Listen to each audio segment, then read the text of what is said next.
I'm Neil Gibson. I'm here to talk to you about how comics can transform how you communicate. And I'd like to start off by talking about my grandmother. She was a remarkable woman. She was like the Martha Stewart of Northern Ireland. She actually had to stop entering baking and gardening competitions because she kept winning them all. Um, Yet despite her vast knowledge of cooking and baking, she never once ate Chinese food. She was convinced it was made of cats and dogs and it was foreign muck. She had no interest. And we'd laugh at her and try and get her to try, but she refused. And she was convinced. And she said that when the first Chinese restaurant opened up in the village, all the stray cats disappeared. And we'd laugh listening to her, but that was a belief she genuinely had, and she wouldn't change her mind.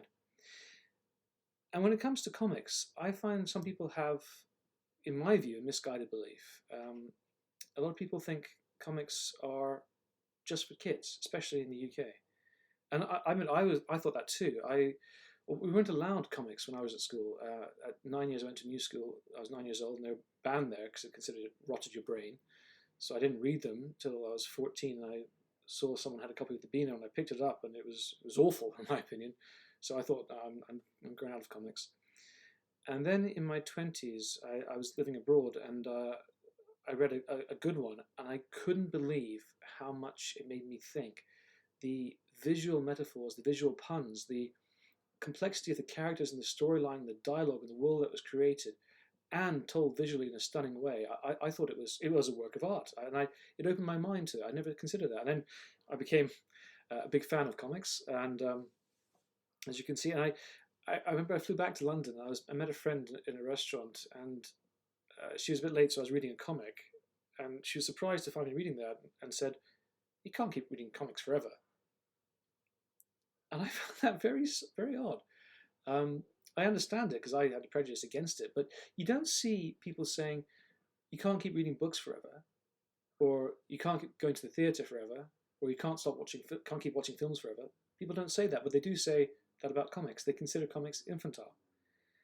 And what's happening is that people are confusing content for the medium.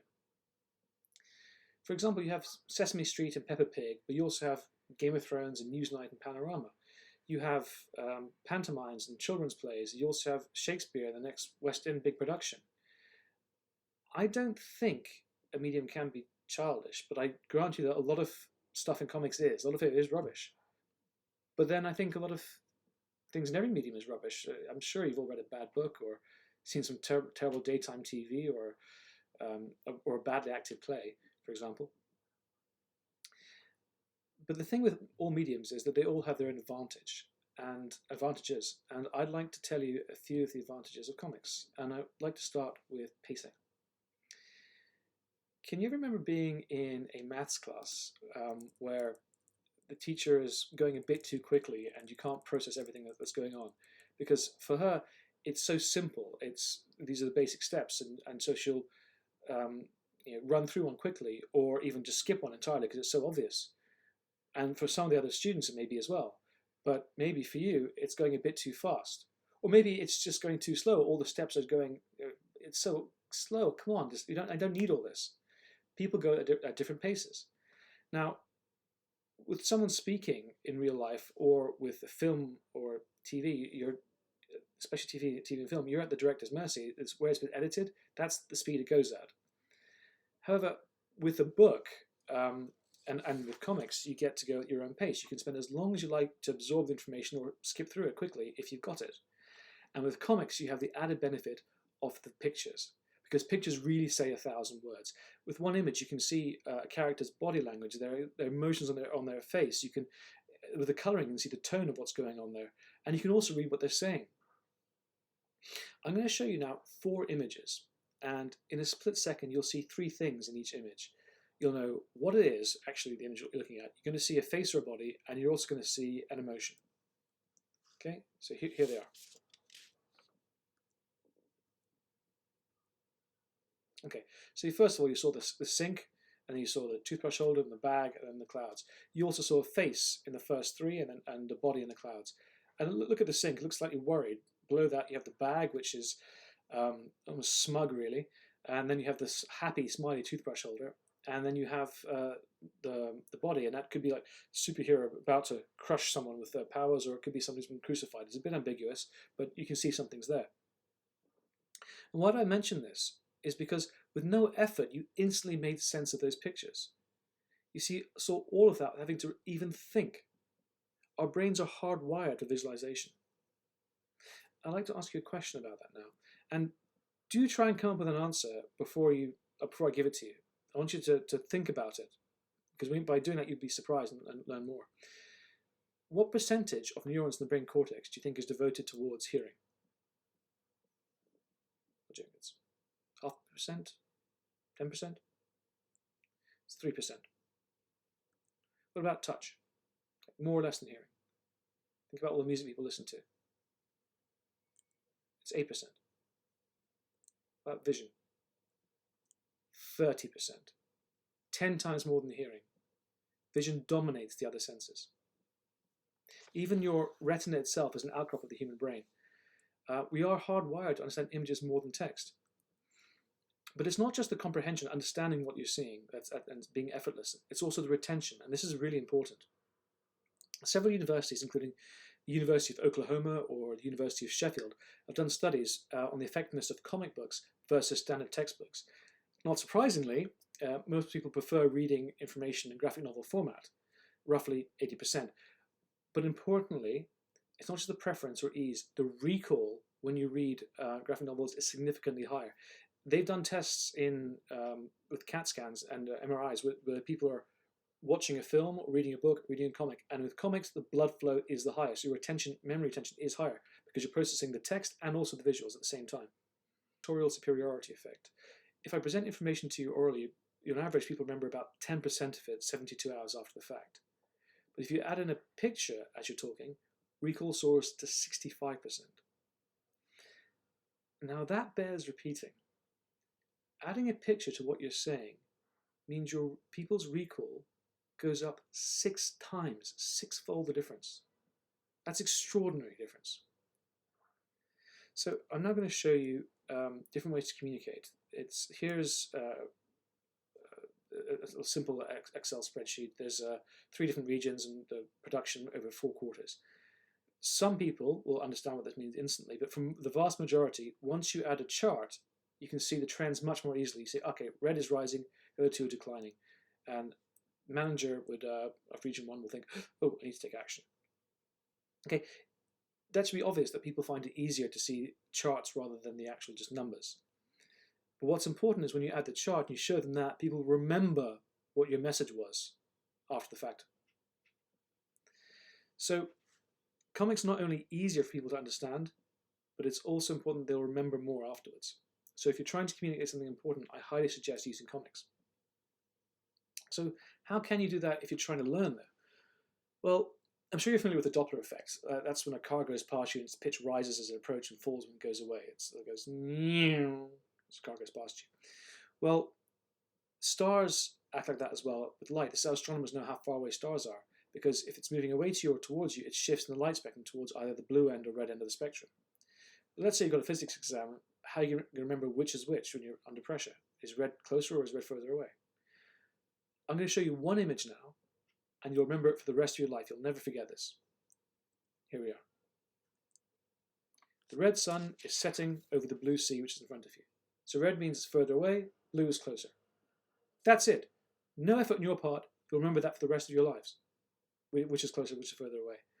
And you can do this for so many things, especially if you're studying, and you can do it with your friends, get them to draw images and see theirs, and if theirs is better, it sticks more in your mind, great. I work with schools about this to try and help people learn more, because I care about this.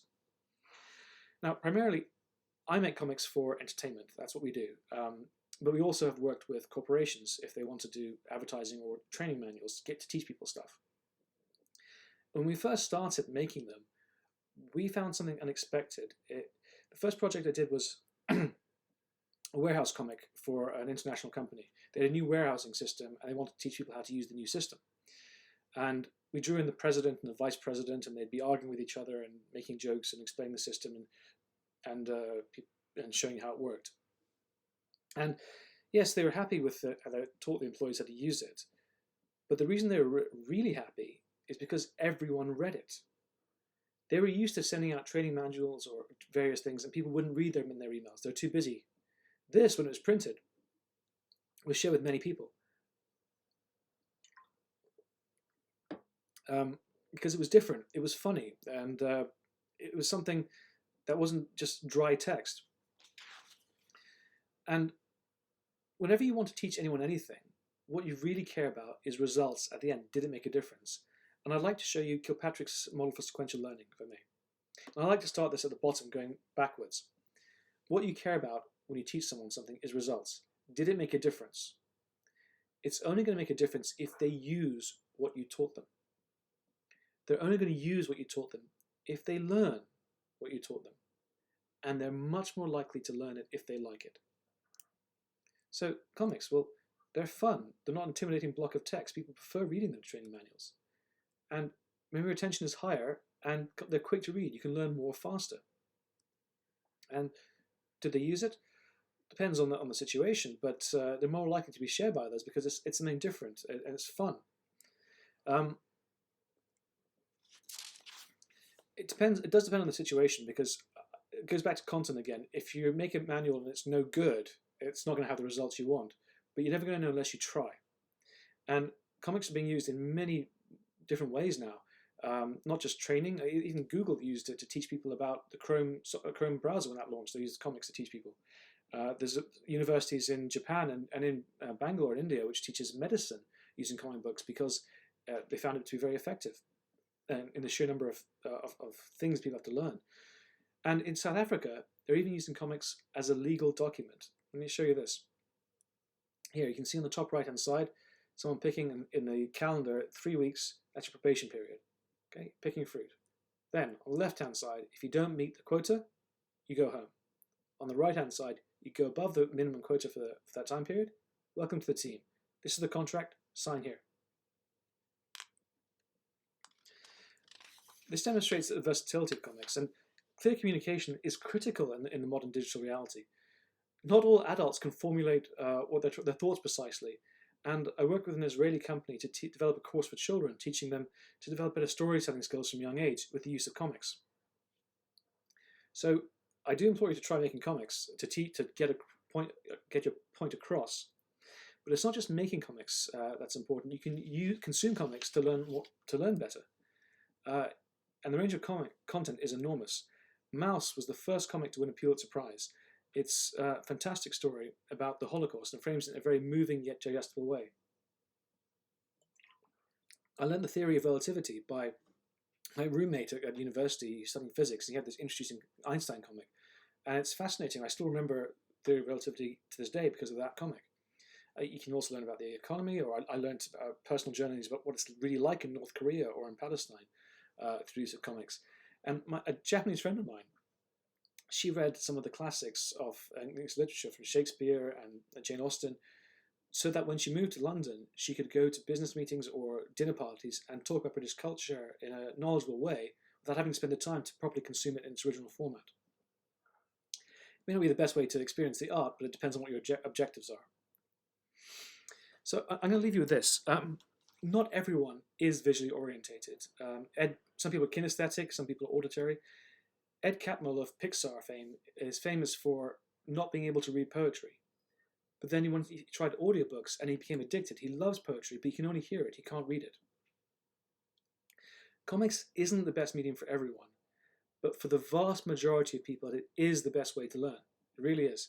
So I implore you to give it a shot if you want to communicate to people so they understand what you're trying to say and remember it. Comics did transform my life, and I hope they can transform yours. Thank you.